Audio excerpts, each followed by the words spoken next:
Okay, well, we're going to get started with our Bible study tonight. And it is crazy as I've been getting ready and kind of prepping and then looking forward on Bible study stuff. We are only a few books away from being done with all of the minor prophets. Cool. It's kind of, it's kind of crazy to me that we've gotten that far and done that many. And so we're starting to get to the point by the end of the summer that will be wrapping up, I think by the end of September at the latest.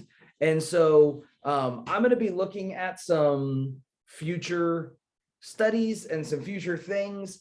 And so I'll just kind of throw out, like I try to do whenever we finish up any particular rotation of studies, if there's something that is an interest or an idea or just something that's on your heart or on your mind, you're like, man, this would be a super useful thing to study or whatever it might be, let me know what it is. That's not a guarantee that we will be doing that thing, but it's an opportunity to jump in and try something, or at least to kind of be able to poll the audience and know a couple directions to be thinking and praying in as we plan. But tonight we are still in the minor prophets and we are looking at the book of Zephaniah, which, I know, is one of those books that I think is probably the most, if you ask somebody to list out all 66 books, Zephaniah is one of the ones that gets forgotten because it's just an odd name and you think you already covered it when you said Zechariah and then you just move on.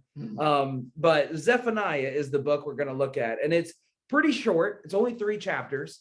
But in those 3 chapters, it's kind of fascinating that we get some of the biggest swings of both intensity and imagery that we really find anywhere in the prophets. There's a pretty wide swing. Zephaniah contains, I think, some of the darkest and most harrowing descriptions of the day of the Lord, which is the complete overarching theme of this book, the day of the Lord and what that means. And he does not mince words as he describes what that is, and he paints a pretty bleak picture in a lot of different ways. But it also includes, I think, in all of Scripture, some of the brightest images of God's joy and the descriptive language of God's joy in his people and in his plan that we get anywhere in Scripture. So it's kind of this interesting book that's really overlooked a lot, but there's a lot here. There's things that are not just easily reproduced somewhere else. And you say, oh yeah, I've read that before, whatever it is.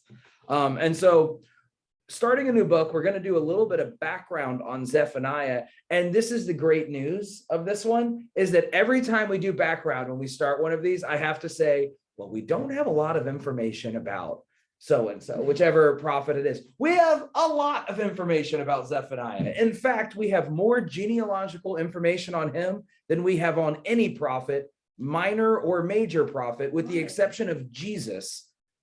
We have the most background on Zephaniah and his genealogy and his time when we have it all, which is really great. Great question from Catherine, who just says, why? Why are we given? We go about, I think, four generations deep on Zephaniah's family tree. And we might say, who cares? In a polite way of like, why are we given this information as we go through? Well, only if we knew the caretaker or the characters that they were saying, maybe. Well, and this is what I want us to talk about, because we do on some of them. The verse 1 says that the word of the Lord came to Zephaniah, the son of Cushi, which means nothing to us, the son of Gedaliah, which is not the same Gedaliah that I think we get elsewhere in Scripture, the son of Amariah, and then the son of Hezekiah. Hezekiah, we know. Hezekiah, we have seen before. He is the great grandson of Hezekiah, who was king of Judah during the time of the invasion and exile in Israel.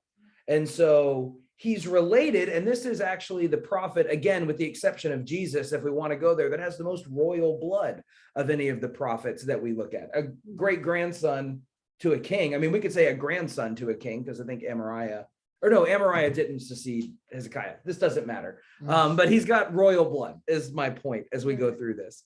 And we know that he prophesied during the reign of Josiah, the son of Ammon, who was the king of Judah. And again, we know quite a bit about King Josiah. So I wanted to ask, as we look at this, to help answer Catherine's very pertinent question of why in the world do we have all this background? What do we know? What's y'all's familiarity with King Hezekiah and Josiah? The book of Kings always breaks it down for us, at least in the clear good bad categories. Were you talking, who was it that you were talking about with Elijah? Was it Elijah? Or, King Ahab? That he was going, God was like, go to these two people and anoint them for. That wasn't Elijah. I'm not sure what you're referencing. No, yeah, I know what you're thinking of, but this Yeah. isn't the guy. Okay. This is not the man. She's thinking about it's actually in the verses right after what I preached on Sunday when he tells he tells Elijah to go anoint. Go to Elisha? Yeah. Oh no, go Elijah, to the 2 kings. To go anoint this guy king. Yes, over yeah. this guy king over. Okay, that is separate. Yes, Okay. that's the end Yeah, of First different guy. Kings. End of First Kings, separate Different guy. situation. This is much later in the story of Israel and Judah here. Like around 300 ABC. No, I mean that's way too late. We're looking at around 600. The 600 is the other prophet. 606 was the other prophet. Minor prophet. Elijah? No. Oh, I thought you were talking about Elijah. You're talking about something else. You But- said he, and it's like I didn't. No, I know. I got Okay. lost into who's he. All right. Well, I want us to be on with Hezekiah and with Josiah.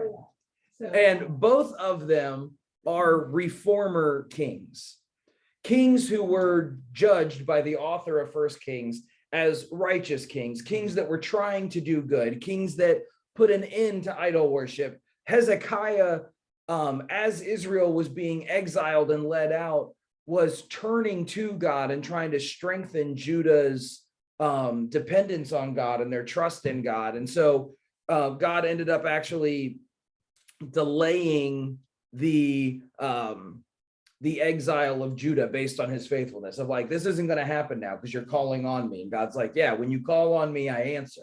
And so we have that situation going on here. And so the nation of Judah is spared in part because of Hezekiah's faithfulness. But then we also have the time period that Zephaniah is prophesying, and we know it's during the reign of Josiah. And we have a ton of information. We have 2 full chapters on Josiah and on his family and on the type of reign that there was. And I wanted to give a little bit of it because it helps us have some background on when Zephaniah is bringing this prophecy. Josiah's grandfather was a king named Manasseh. And if Hezekiah is one that we say, wow, he was a good king, Manasseh's bad and he's the worst of the worst. He reigned for 50-something years in Judah. And during his time, he was the epitome of a faithless king. He helped establish and strengthen the infrastructure of idolatry within Judah, in pretty much every aspect of Judean life. And so when he died, his son Ammon became king. Okay. And Ammon was only king for like 2 months. Ooh. Because it had become such a corrupt system and a culture that as soon as he became king, people in his court were plotting to overthrow him and have a coup and take him out of power. They assassinate him. And as soon as the people find out, they don't like any of the corrupt people that just assassinated their king. So they kill those that were conspiring against him. And they take Ammon's son, Josiah, and say, you're going to be our king. And he becomes the king when he is 8 years old, is what we know. But who was the reign? So if they put him as king, We're not told, and it doesn't matter who's over him until he gets of age and these things. It's a slightly different time. Don't think of it like it's medieval Europe. It's a different situation. And so he becomes the king, and he is arguably, maybe because he became king so young and he wasn't able to be corrupted by the court and its influence or whatever it might be, God prepared him to be king, and he's one of the most faithful kings that we have in all of the history of Israel or Judah. He becomes convinced of the need to restore the temple and rebuild parts that had been torn down. He tears down altars throughout the country. Bless you. He restores the worship of the Lord in Judah. In fact, by his decree, when they find the scroll of Deuteronomy hidden in the temple, because it's just been thrown in a closet, and when they're renovating, they find it. They practice the first Passover that had been practiced in centuries, because it had become that just disregarded in their life and the things they did. And so he's doing this. He's tearing down every high place, every altar to another god. He's tearing down all of the altars that existed within the temple itself, because they had gotten into this syncretism of worshiping multiple gods. And so you see him really trying to eliminate the worship of idols like Baal that we've been talking about, and who was a problem all the way back in the day of Elijah, and the Asherah poles and these different idolatrous practices. He's trying to get rid of all of them. And all of that is to say that this is when Zephaniah is prophesying. He's prophesying at a time when there is reform. And so we might think, Zephaniah, man, take a break. Like, there's reform going on. Why are you banging the drum so hard? And he's preaching during that time. He's part of the reason that reform is coming, because of messages like his, and like Jeremiah, who was a contemporary of Zephaniah's. But also, that kind of serious reform was needed because the country had gotten so far off track. And so God is sending prophets trying to call them back, saying, you are looking down the barrel of your own exile. It's on the way because of the sins of Manasseh and the drift that has happened in your worship. And so he's trying to warn them about what's coming and what's just on the edge of Judah's future. And we see, and God says, especially through the books in 2 Kings about Josiah, that the culture was really at this point too far gone. Yeah. Despite the efforts of Josiah, God says it's not going to happen during Josiah's life, because he's been that faithful. And so he was honoring that and saying, you will know peace in your life. But shortly after Josiah dies, within the next 2 kings, they're conquered. They become a vassal of Babylon, and then end up essentially being it's pretty much over. Like Josiah turned in, but like no one else did. Nobody else. Like others that tried, it was too little too late. Yeah. The culture of the people, the heart of the people had already been lost, essentially. And so I'm hoping that we can tackle all of Zephaniah tonight, but I also recognize that might be a tall order. And if so, then we'll jump into the chapter 3 next week. But we're not going to read the entire thing. We're just going to take some snippets and talk about it as a whole. But I wanted us to start by reading, we already read verse 1, but to read verses 2 through 7, which are this introductory prophecy. And I'll just warn y'all now, it's not happy, but we're going to get to that stuff. We're going to have to wade through the dark before we find the light here.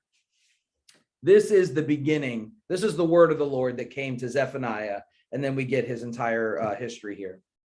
I will sweep away everything from the face of the earth, declares the Lord. I will sweep away both man and beast. I will sweep away the birds in the sky and the fish in the sea, and the idols that cause the wicked to stumble, when I destroy all mankind on the face of the earth, declares the Lord. I will stretch out my hand against Judah and against all who live in Jerusalem. I will destroy every remnant of Baal worship in this place, the very names of the idolatrous priests, those who bow down on the roofs to worship the starry host, those who bow down and swear by the Lord, and also who swear by Molech, and those who turn back from following the Lord and neither seek the Lord nor inquire of him. Be silent before the sovereign Lord, for the day of the Lord is near. The Lord has prepared a sacrifice. He has consecrated those he has invited. the beginning of this prophecy really spells out the intensity of the judgment language that we see in this chapter and in the next one, because chapter 2 doesn't really get happier. It remains pretty intense.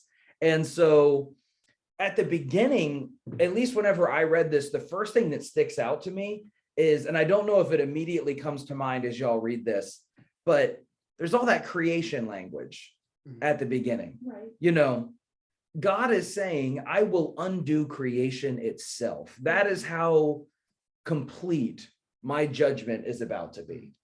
I will wipe everything away from the face of the earth, the beasts, the people, the birds, the fish. It's all gone whenever I do what I'm about to do. There's this uncreating that's going to happen. And the reasoning for that reversal, the reasoning for that intensity is given right away. It's kind of this 1-2 punch that's offered by Zephaniah here. I'm taking it all out, and here's why. And he gets into specifically the idolatry and the idols that were worshipped.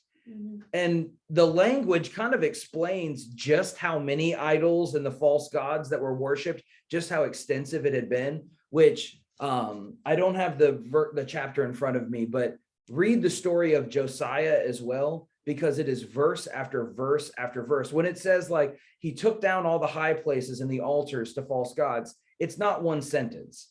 It's paragraphs of he went to this place and took out all of these altars, and he went to this place and did this work. I mean, this is extensive stuff, but we get this this description of at least the ones that were on Zephaniah's heart that God was putting on him to call out specifically.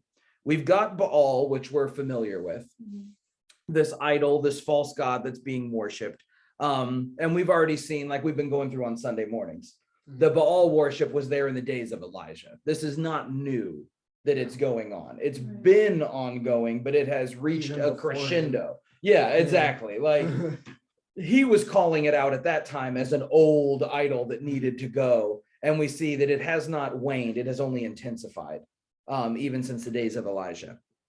Then we also get this reference to Molech, that those who are swearing by the Lord and also swearing by Molech. Molech was another. Yeah, exactly. Like this is a god of the Canaanites that were in the land when Joshua was coming in. And Molech is almost always referred to in some way as the detestable god Molech. And in part because when you read Josiah, part of taking down the altars were taking out the places where infants were sacrificed to Molech. That was an aspect of the worship of Molech, was child sacrifice and infanticide that was a part of that.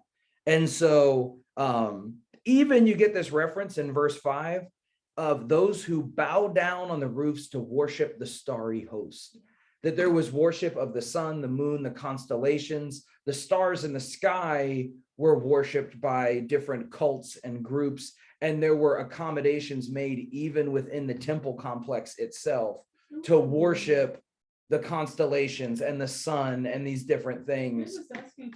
They're asking for trouble. And Zephaniah is saying the trouble's coming because what are you doing, my people? You know, I will stretch out my hand against all who live in Jerusalem.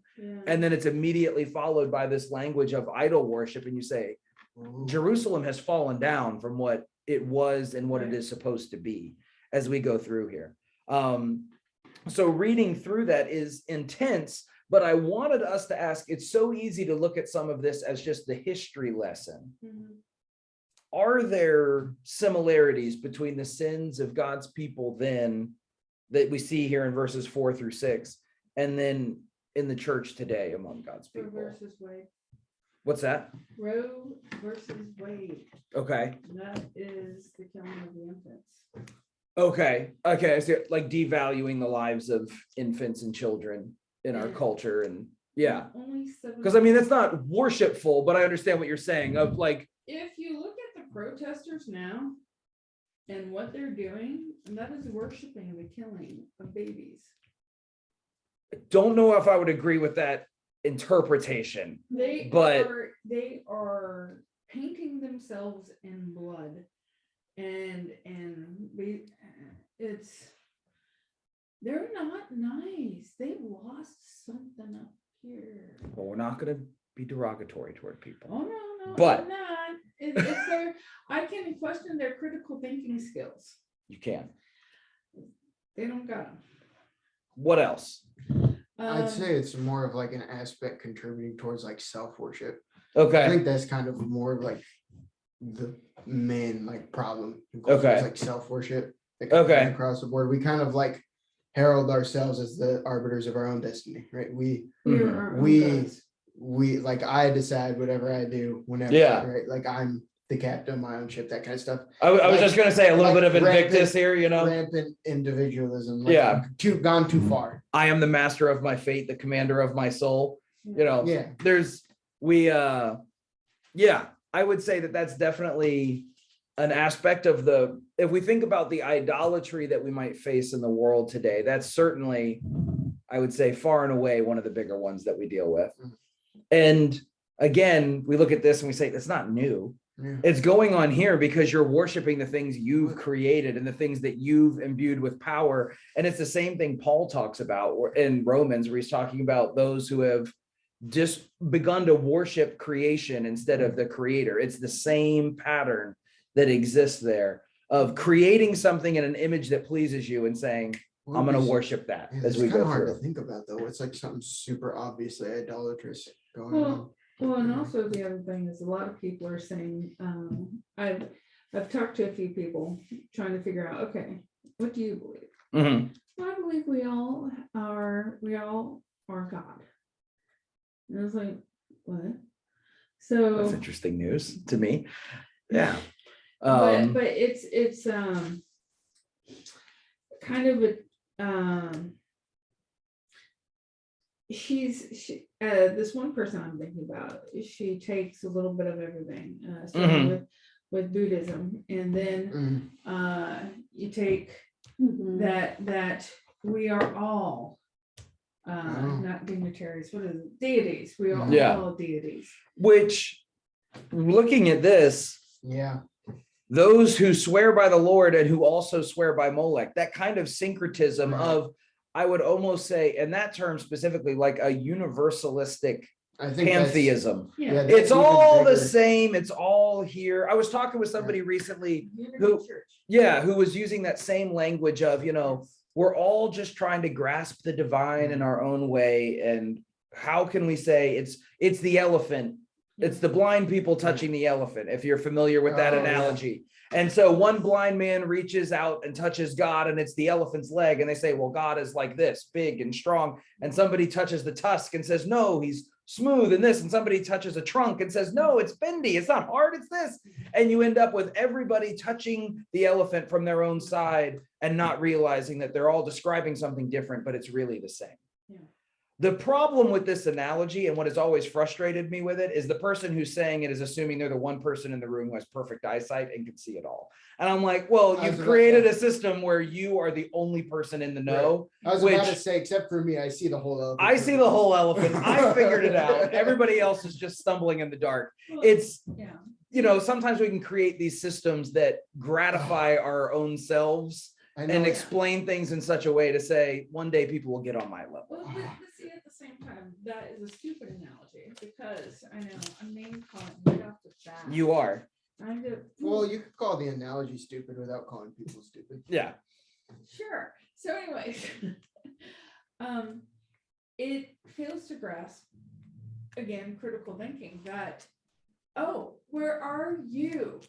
Let me come to you and see. And by not leaving the elephant, they can actually move the location and like figure if they all walked in a circle, if they It's, all yes, going in. the hypothetical falls apart in the practical, but yes. And so that's the thing is, these illusions, because they are illusions, these illusions are good in static, vacuum, non-thinking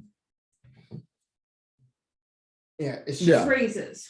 the kind of thinking is just so not helpful. Yeah, The whole, well, anything can be true. It's like, that's not helpful to me at all. yeah. Like- And I think we find that in our culture of like this, a desire to say, well, why can't we have an altar to the starry host in the midst of our altar to Yahweh. What does that hurt? Which for us, we say like, well, that's a bad thing. Yeah. Like we shouldn't do that. We have aspects of that in our own world and in our own life that because we're more accustomed to them than setting up an altar to the sun, Mhm. it does not clang in our ears as much when we take it doesn't. like they did, is that's just what people do. And that's just creating accommodations for people in the midst of your worship and doing, and like, why poke the bear? Just let it happen. Like they're doing their thing and we're doing ours, and I don't have to worship on that. And it's like, that doesn't mean that we should say within our nation, tear down every altar, because the nice thing is that everybody, you set up your own altar wherever you want, but that doesn't mean that that needs to become my worship or the worship of the church and God's people. We don't have to do that within worship of God and say, well, kind of in that Unitarian way of there's space here for all. And there's that kind of syncretism to the point of we've lost any kind of truth is part of what Zephaniah is looking at here, of a people that have lost their entire religious identity. They've lost their relationship to God because there's no priority to it anymore, because there's 80 different options and, they're all in the same place anybody. So it's kind of a buffet of spirituality. Pick the one that works for you. Pick the one that resonates. And God's like, that's not how this works. Like, you're my people. I have called you by name. I have saved you. I have prepared you and I've provided for you. I don't want to be one option in your buffet. I'm the meal. Like, I'm the one that you were designed to be satisfied in. And so there's this frustration with God as he's talking about this and as he's going through it. And I want to read a little bit further on in chapter 1 and verse 14 and going down, because you get more of this explanation and you hear both the intensity of God's judgment and his almost exasperation with his people. Starting in verse 14, where he says, the great day of the Lord is near and coming quickly. The cry on the day of the Lord is bitter. The mighty warrior shouts his battle cry, which we should be reading as God. This is God as warrior here. That day will be a day of wrath, a day of distress and anguish, a day of trouble and ruin, a day of darkness and gloom, a day of clouds and blackness, a day of trumpet and battle cry against the fortified cities and against the corner towers. I will bring such distress on all people that they will grope about like those who are blind. Didn't even realize I was using that analogy earlier, because they have sinned against the Lord. Their blood will be poured out like dust and their entrails like dung. Neither their silver nor their gold will be able to save them on the day of the Lord's wrath. Uh-oh. Not good, not happy. And this language of the day of the Lord is intense, and it is not given to a lot of wiggle room here. If we were just reading chapter 1, well, I guess I should just add, what would the world be like if God stopped his divine action and interaction with the world at the end of chapter 1 here? We wouldn't be here talking about it. Yeah, we would not be here, because everything would have been swept away from the face of the earth, us included. Well, I mean, the very last sentence of he will make for speedy riddance of all those who dwell in the land.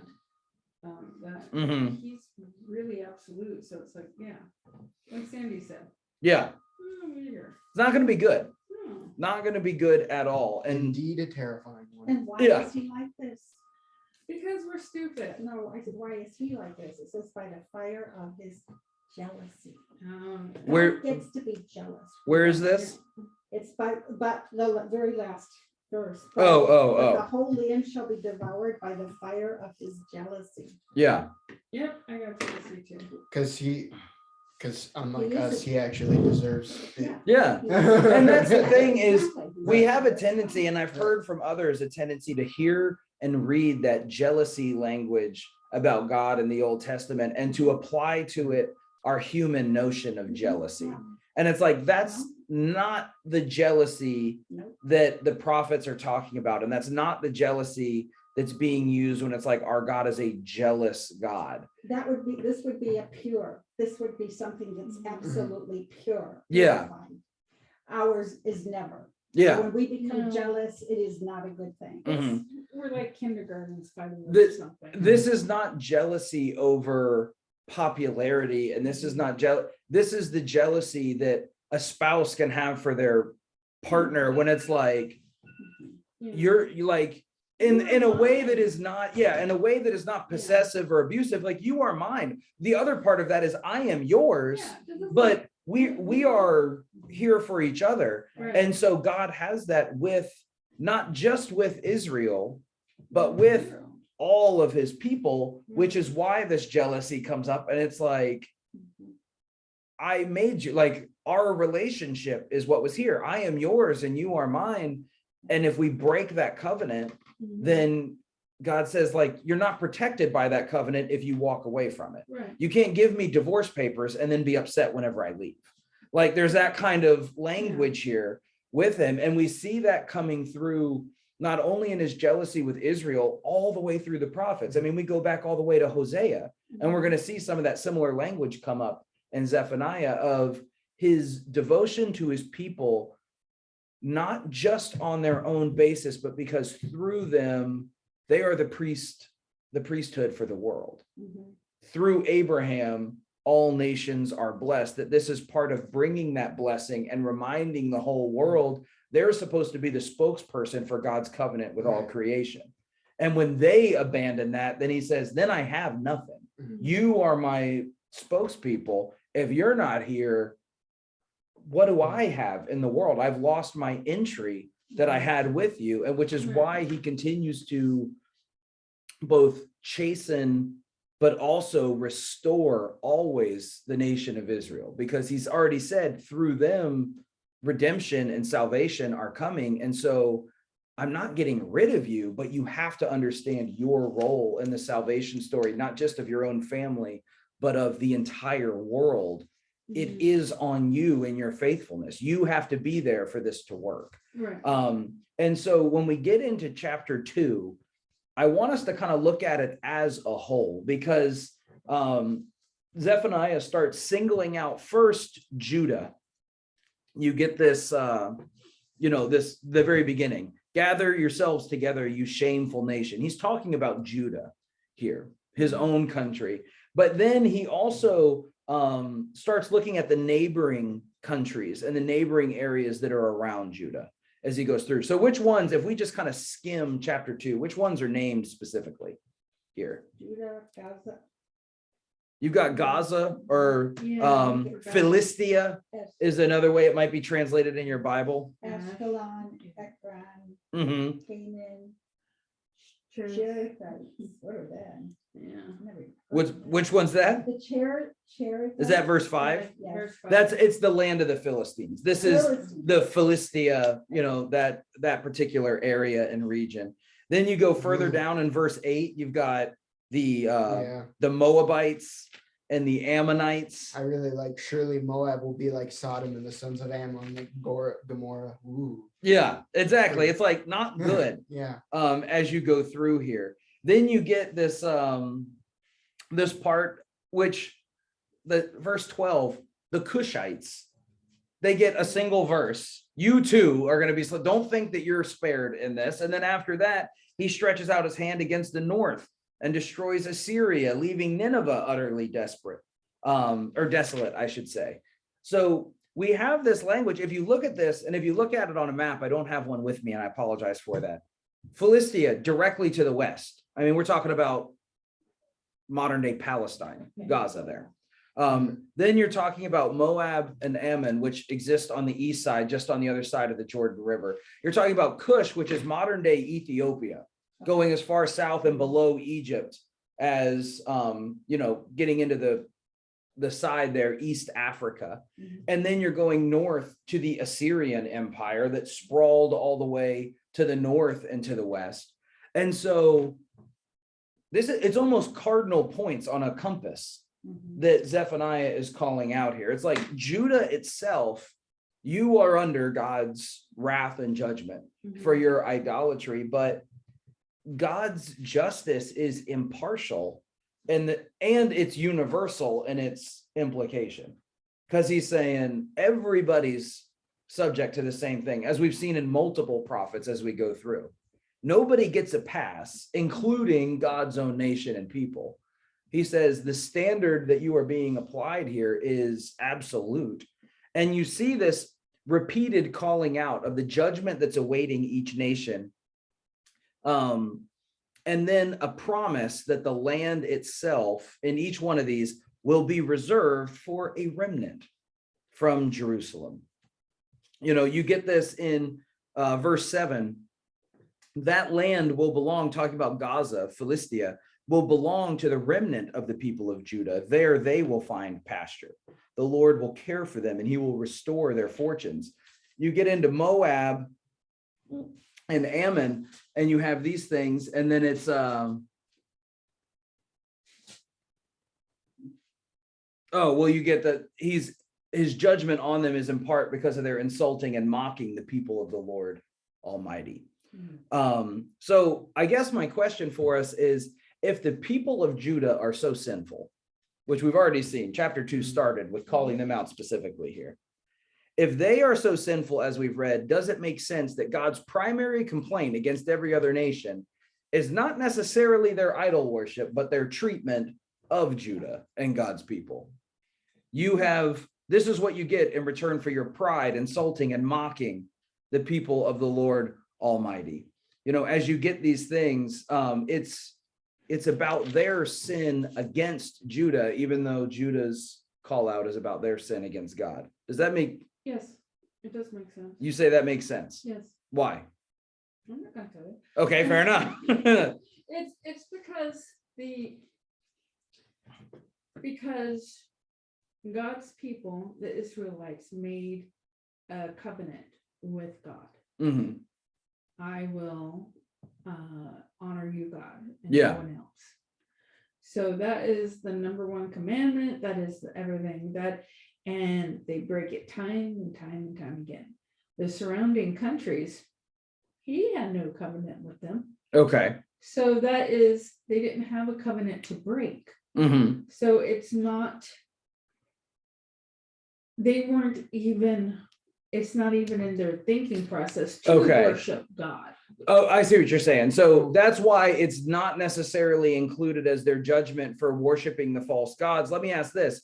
Why then is it a big deal for these nations to be threatening his covenant community, his nation, to be threatening Judah? Because The it's what it insults of is. Moab and the taunts of the Because they- Ammonites. Because Judah's doing the same wrong things right now. That's Yeah. his point. Like, they're doing the same. Well, that's my question is, if everybody's sinful in the middle, why does it matter that they're insulting or threatening 'Cause or I can- taunting? Because I can pick on my boy, nobody else can pick on my That's boy. right. I can was teach just my gonna say that. Yeah. Yeah, sorry, the I'm jealous sorry. God Yeah. doesn't want anybody else hurting his Okay. family. He's growing. Yes. I will take care of him. Okay. Leave him alone. This is the equivalent of, it's my child, I can discipline them, you don't get to play that game. Where's that switch? Yeah. So it's interesting because we've seen God already. I mean, we saw in the last book here of Habakkuk of God raising up other nations in order to impart his justice on his people. But now we have God saying, but you don't get to call the shots on when you're not excused, even if you're being used within a larger plan. You're still on the hook for your own animosity, for your own sin, for your own violence and injustice that's imparted against my people and against people on the earth. You have this really broad view of the frustration of God on humanity as a whole. Well, it's kind of interesting, like, because you can kind of see it actually in like that kind of principle of well, what was I thinking? It was with God meaning something for good, even though he's using like bad people to do it, right? Yeah. Like, even in the cross, right? Like you have Christ being crucified, right? Which God had always planned. That was always part of the plan, always part of the picture. This was destined to happen. And yet it was sin for those who crucified. Yeah. Right? And it was because they had no intention of it being a good thing. Yeah. Like, God will use what people do in this world. Yeah. He will use what's going on in this world And just because he uses it doesn't excuse any of us from the guilt of our own Right. part in it. Hitler, because of the horrificness of the concentration camps. Mhm. After World War II, England granted the Israelites their own land. Yeah. It was the creation of Israel, 1948, Mhm. that they had been promised for decades, but Yeah. never given. But because they suffered so much, Yeah. because they survived so much. God can use it for good, but that doesn't excuse the bad done. Right. You know what I mean? Yeah, because if the people, the Axis, the Germans and the Mhm. Italians and stuff, if they would have said, no, this is not right, Yeah. then it wouldn't have happened. Yeah. But people get caught up. You think it's, well, I can never do that. No. Yeah. We all can. So does that jealous protection, because I like how you brought that back to that jealousy Mhm. of God here. Does that jealous protection still apply to God's covenant people now? Absolutely. No, it ended 2,000 years. It ended 2,000 years ago? Well, I They mean, don't care like, about us now. yeah. I mean, like, that is part of the promise of this text is, again, the character and the heart of God does not change between the old covenant and the new covenant. Yes. He is faithful even when we are faithless. I mean, that's it. Right. That while we were sinners, he died for us. He's restoring us in the midst of our sinfulness, exactly like he's doing with Judah. Even in the midst of their sin, he's saying, I will save a remnant. I will restore their fortunes. In the same Right. breath that he's judging other nations, and while he's upset with Judah, he says, my people will be in this land. They will experience the benefit of this, even as I'm upset with them right now. And I think we can see Yeah. that same thing happening within our own Christian walk of God disciplines and chastens us and calls us back into covenant and into relationship and into faithfulness. But at that same time, he's not saying until you get right, you're left out in the cold. You know, there's not this harshness to that discipline, but there is discipline. Right. And there is a demand and an expectation of our faithfulness, even as he says, like you're saying, you can't last on your own. He's given us the Spirit to help. And he says, even with that, you're making mistakes, but you don't have to be perfect in order to be part of that remnant and that covenant protected community, the people that I love. All you have to do is recognize I'm a hot mess and I need God. And that's all he's been asking of his people this whole time, is just for them to recognize their need of him and him alone, you know, as we go through. Yeah. Seek Yahweh, all you humble of the earth. Yeah. Give me your verse. Verse 3. Verse 3 of chapter 2 here. Yeah. Yeah. Yeah. You get this, which is really the shortness of this entire call back. And what we're going to see as we get into chapter 3. Do we have time tonight? Where are we on our time? We do have time. Okay.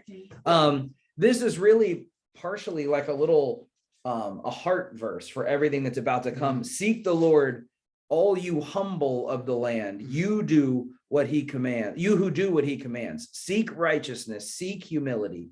Perhaps you will be sheltered on the day of the Lord's anger. So that intense language in chapter 1, I'm wiping everything out. I mean, just in the verses right before this, he will make a sudden end of all who live on the earth. Now we're starting to see the cracks in that facade a little bit of his anger is big enough to do this, but his love is big enough to hold his hand, you know, hold his hand back He here. won't punish the But what does righteous he with the tell you to wicked. do before he says to seek the Lord? What does verse 1 say? What's that? Gather together Yeah. Yeah. so that there's strength in numbers. Yeah. You know, so gather together and then together and seek the Lord. And I want us to look exactly at this because I think it's really powerful as we get into Zephaniah 3, that same language of community and gathering as we go through. The shift in chapter 3 happens about halfway through, because at the beginning you have him, God is calling out specifically Jerusalem. This is kind of the climax of the judgment and his frustration with his covenant people. And so I want to read verses 6 through 8, because this is God's frustration and anger at his own people coming out. He said, chapter 3. chapter 3, verses 6-8. Yeah. I have destroyed nations, their strongholds are demolished. I've left their streets deserted with no one passing through. Their cities are laid waste, they are deserted and empty. Of Jerusalem, I thought, surely you will fear me and accept correction. Then the place of her refuge would not be destroyed, nor all my punishments come upon her. But they were still eager to act corruptly in all they did. Therefore, wait for me, declares the Lord, for the day I will stand up to testify. I have decided to assemble the nations, to gather the kingdoms, to pour out my wrath on them, all my fierce anger. The whole world will be consumed by the fire of my jealous anger. You have that kind of repetition of the language from chapter 1 there. And you have God's frustration where he's saying, I enact my justice on the people all around you, and you're supposed to be different. I thought surely you would see that and say, wow, we need to get serious about our worship. But he says, but even you just keep acting corruptly in everything that you do. You refuse to change. And he says, so I'm gathering you all together. Everybody's going to get a taste of this judgment, and nobody's going to be reserved from it because nobody's willing to stand up and be different in any kind of way here. But he does say, may. I'm sorry. He does say it was where is that? It was back in chapter 2. In 3. Yeah, that's what we were just talking about. Yeah, To seek out the humble. yeah, but it's because it may be that you will be hidden in the day of the. Well, Yeah. Hidden, not sheltered, but then it's like that means even though here it's not total, it's Yeah. the faithful will Mhm. have a chance. And that's, right, yeah. I think the idea isn't so much that he's not going to punish the nation anymore. It's that, those in the nation who are still faithful to me, I won't kill you too, pretty much, Yeah. right? He's looking Even for like individuals. He's looking for some faithfulness within his people. And because he's God and because he said, my salvation is going to come through this people, he's also saying there will be a remnant. There's always a remnant of those who remain faithful to him. Even in the midst of this idolatry and this corruption, there will remain, as part of his salvation plan, that the road never completely washes out. Yeah. There's always a road for salvation that is left here for his people and this salvation story that he's writing. Yeah. And as we see that, yeah, there's this language of intensity and completeness, and it is almost always, I don't want to say undercut, but it is existing alongside language of compassion and hope, even in the midst of that judgment and that despair. This will be a day of darkness and despair and wailing and all these things. And he's like, but you who are humble, reach out, because it's never too late for that mercy of God as you're going through. Maybe he will spare you if you're humble and you seek righteousness and you seek him. There's always this exit ramp off of that as you're going through. And as bleak as that is, and the stuff that we were just reading in verses 6-8, the very next verse, after the whole world will be consumed by the fire of my jealous anger, the very next verses give some of the reasoning and the purpose behind that intensity. And I want to read a few of these because it's how the book ends here as it's wrapping up. And it's the good stuff. It's what we've been reading all the dark for. Because I'm going to read the end of verse 8 because I think it helps pull it together. The whole world will be consumed by the fire of my jealous anger. Verse 9 starts. Then I will purify the lips of the peoples, that all of them may call on the name of the Lord and serve him shoulder to shoulder. That gathering language again here. From beyond the rivers of Cush, my worshipers, my scattered people will bring me offerings. On that day, you, Jerusalem, will not be put to shame for all the wrongs you have done to me, because I will remove from you your arrogant boasters. Never again will you be haughty on my holy hill, but I will leave within you the meek and humble. The remnant of Israel will trust in the name of the Lord. They will do no wrong. They will tell no lies. A deceitful tongue will not be found in their mouths. They will eat and lie down, and no one will make them afraid. you have this language of the intensity of God's justice and his judgment. And in part, that is because God will not tolerate our injustice and the violence that we inflict on each other. And he's making that pretty clear. It doesn't matter what your last name is, your ethnicity, or what temple you go to and think that you're safe because you're in there as your refuge. If you are bringing this violence, this injustice, and this corruption to this world, God's saying, I will not stand for it. It will not be here. And all this judgment that we bring, we read it and we say, well, he's just bringing the fire. He's torching the whole thing. And then we get this verse in 9 where he's like, it's not to torch it, it's to refine it. That what is this violence and this injustice and these things and the haughty and the proud and the arrogant, that will be refined away so that what is left are people who are humble and meek and willing to call. How can you have a perfect kingdom with all that? Yeah, thrown in? 100%. Like that's it. Perfect with all that in there. There is this vision, this zealous vision of God's kingdom that he has. And he says, this kingdom is coming and it will be reserved for the people who are willing to live within that peaceable kingdom. Exactly. Who are willing to be a part of that kingdom as it goes through the city of God. I mean, to go all the way back to Augustine here. I mean, you have this language of like every city of man, to kind of pull that language here, will fall so that the city of God can rise. That was the theological revelation of Augustine as Rome was falling. Yeah. And as Hippo was going down in flames, that the city of God will rise from the ashes of the city of men. And that's sort of the same language that you're seeing here in Zephaniah. He said, those who are obstinately opposed to this kingdom will be judged and will be removed so that a kingdom of peace can flourish in peace and in prosperity and in harmony with one another. They will lie down and eat and they will not be afraid when that day comes. And obviously we read this and we talk about the day of the Lord, not just as being the day of judgment upon Jerusalem, which is coming, but Zephaniah is also looking straight past that to, I mean, he's looking to Revelation 21. He's looking to the kingdom, the city of gold here, just as far as this peaceable kingdom where the lion lays down with the lamb, where the child can reach their hand into the adder's den, where there is peace and not fear, because that will not define this future kingdom as we go through. And you get this really amazing verse, and we can't not talk about it as we go past this.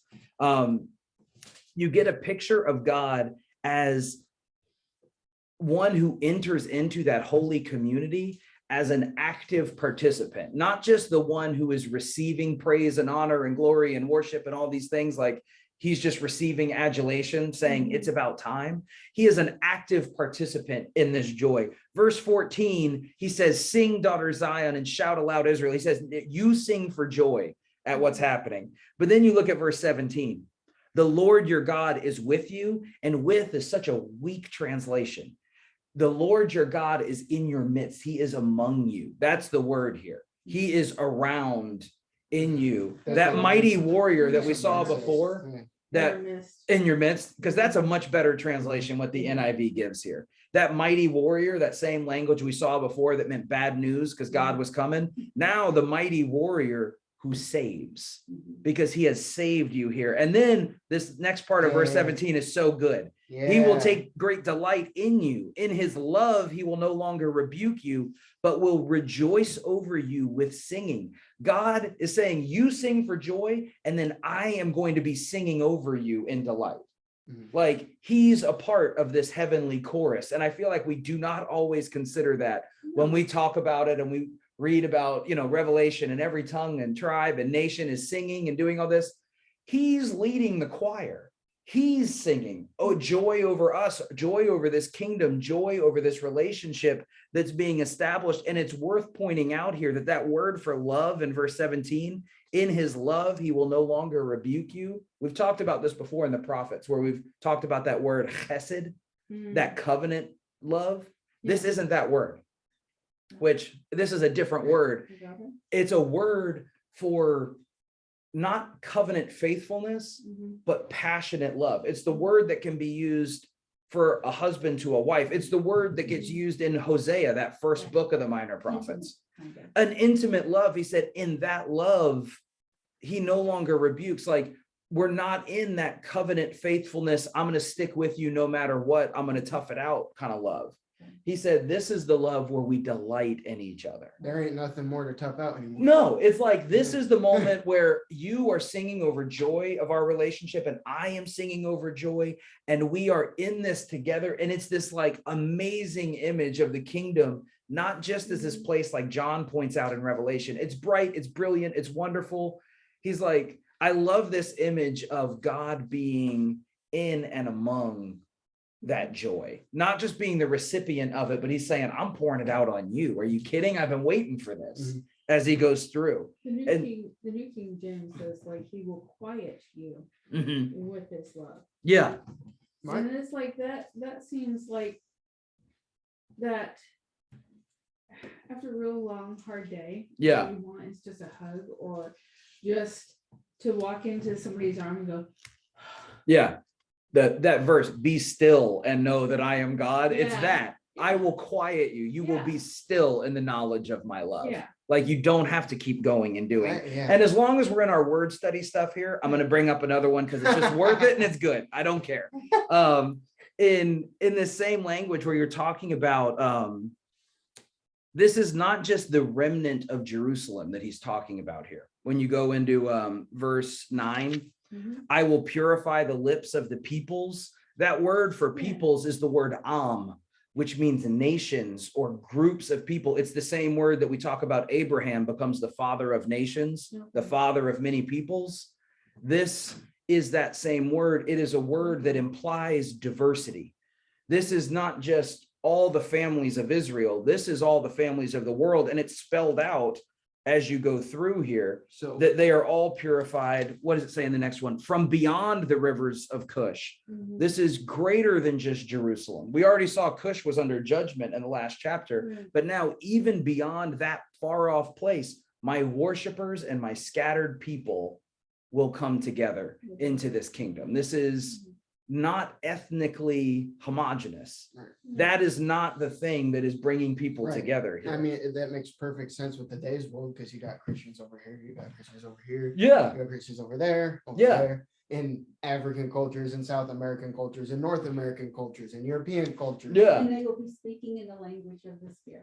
Yeah. There you go. It's like every tongue is being spoken there. It is not one of like the beginning of God's people where it was Just not you. strictly, but it was right. primarily an ethnic definition. Right. You know, it was a family, and then from that family had Right, they grown all this group. shared And the so, same bloodline. yeah, there was a genetic Mm. grouping there. And God saying that was how this story started. It's not how it ends, Right. because it goes to a much broader genetic grouping of like, you are all my children. And Right. that's the genetic grouping that comes in. Mhm. But you do get the inclusive nature of this community is not defined by your family or your bloodline, but we do see part of what it is defined by here as he goes through, because he's talking about those people that are comprised in this nation. And they are, I wrote down some of it from the end of chapter 3 here. The worshipers, those who are worshiping, the humble, the honest, no deceit is found on their lips, those who are unafraid in this moment. And then it goes on after this, at that time, I will deal with all who oppressed you. So this is a people who have been oppressed. I will gather the exiles. I will rescue the lame. These are people whose fortunes need to be restored. And from that desperation has come humility. And from that desperation has come a willingness to call out to God as we go through here. And you kind of see that defining feature of those who share this kingdom with God, who sing in the choir with God, are those above all who have humility and a reliance upon him for what we cannot provide for ourselves. That's the definition. The lame, the exiles, the oppressed, those who need hope, it's those who are calling on God for their deliverance because they're not self-secure and self-assured of their Right. own power, might, and ability same- to solve their The problems. same people Christ spent all his time around. The same people that Christ spent all his time around, as opposed to the haughty that were Yeah, the living on his Pharisees. holy hill, who said, thank God I'm not like that sinner, right? Yeah. And he said, that is not Oh, the you just said- relationship. Yeah. He's like, that is not the relationship with my people that I desire. I want the ones who say, God, have mercy on me. I know that I have messed this up. It's that humility that God says, above all, I can work with humility. Because even if you're a sinner, if you're a humble sinner, you say, I know I've broken it. Please fix it for me again. And God says, I delight in fixing it for you. I am frustrated when you say, I'll fix it for myself, or I'll It's just not decide gonna it's not broken. That's where God gets frustrated. That's where that jealous anger comes out, where he said, what are you doing? You know what I mean? You're doing something that brings you no joy and no deliverance here, because you're trying to do it all in your own power. We're at the end of our time. But my hope for us, and my question that I want to leave us with, not necessarily to answer now, but to consider, is how do we embody this teaching more than just saying, yeah, well, that's a good word from God. And then by the time we get home and walk the dog, we've forgotten it. You know what I mean? It becomes old news. How do we take it from beyond here and even beyond our heart and put it into our hands and our feet, put it into our actions, our lifestyle, our habits? And then how do we communicate that to the next generation of believers? Well, part of what we're doing, America as a whole is doing, they are gathering like for like. The people who believe a certain way are migrating to places that reflect their own personal beliefs. And that's part of the reason why this country is becoming more divided, because we're moving to where we see that representation through state is our countries. The question I'm asking as far as that we is more individual than Like, our communal stuff. Yeah, because it's like that there are shifts and circumstances and things that are going to happen and will continue to happen, like they have in every Right. nation state throughout history. Right. But for us, we already know the geographical lines aren't going to matter. From beyond the rivers of Cush, he will call his worshipers. I think stay it's, You know? faithful. We stay faithful. Yeah. I think one of the biggest things is to teach that a lesson this kind of harkens back to of, true religion is this, to visit the widows and the orphans in their oppression, right? Mhm. Afflicted to remain unstained from the world, the sense that like Christ, we should be spending all our time around those people, like the people who are downtrodden and oppressed, those who are in prison, those who are poor. Yeah. Because like, Slavery. and because like it's very tempting. I feel the temptation sometimes in the church today to be those like kind of like stuck up haughty people like the Pharisees were, and be like, Yeah. I'm glad I'm not like one of them. Yeah. Like, There, that not realizing temptation, that you're worse. yeah. that temptation exists Yeah. even for God's people today. And Lord knows we see it in, I'm not even going to be like, oh, in churches out there. We can see it in our own Yeah. church. We can see it in Yeah. ourselves. It's like easy you're to saying, do. a temptation to say, well, at least I'm not like so-and-so, because we all have that part in us that Sure. looks at everybody else's sin and says, I noticed that one really bad, so at least I don't have that. And then we don't realize that's the fester that's happening within our own tomb here as we go through. So I want to encourage us to just think about that. Let it be your prayer this week. How do we embody this, that kind of humility and reliance upon God, so that it's not just a fear of the fire, it's the desire to be refined, not just as a people, but as a person, to be refined, so that I'm going to be there delighting and being quiet in the love of God and singing with him and him singing to me. That's what I want. Yeah. That's the point. It's not escape the fire, No, it's to get it's- past it. it's to experience something so ecstatic, in the actual definition of ecstatic, that is so full of ecstasy, that that's where we want to be. And that's this thing that God says, I am looking forward to that and delighting in being able to give that. But it doesn't happen just because we say, no, I wrote a date in my Bible. It happens when we are giving ourselves in humility and seeking righteousness with him. Yeah, every day. So, yeah, exactly. So let me say a prayer for us and close us out. I know we're a couple minutes over. I appreciate everybody's patience. And then next week, we are going to begin our look at Haggai as we go through. Yeah. So let's pray together. Father, we thank you for your faithfulness, and for you continuing to show us your heart, your character, and your compassion in your word, God.